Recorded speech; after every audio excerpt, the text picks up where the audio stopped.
এটি একটি A4 সাইজের পেপার।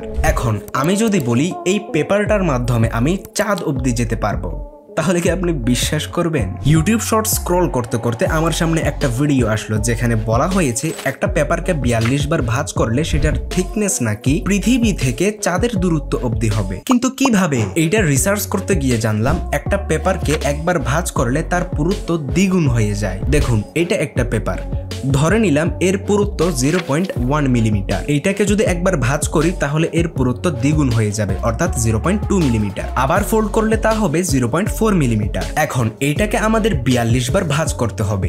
তো এইটাকে একটা সূত্রে রাখা যাক। ধরি পেপারের পুরুত্ব 0.0001 মিটার। যেহেতু পুরুত্ব দ্বিগুণ হবে তাহলে মাল্টিপ্লাই বাই 2। এখন কয়বার ফোল্ড করতে হবে? 42 বার। তাহলে 2 টু দি পাওয়ার 42। আর এইটাকে ক্যালকুলেশন করলে আমরা পাবো 4,39,804 কিলোমিটার। আর পৃথিবী থেকে চাঁদের দূরত্ব 3,84,400 কিলোমিটার। অর্থাৎ এই পেপারকে 42 বার ভাঁজ করলে এটি চাঁদের দূরত্ব থেকেও বেশি দূরত্বে চলে যাবে।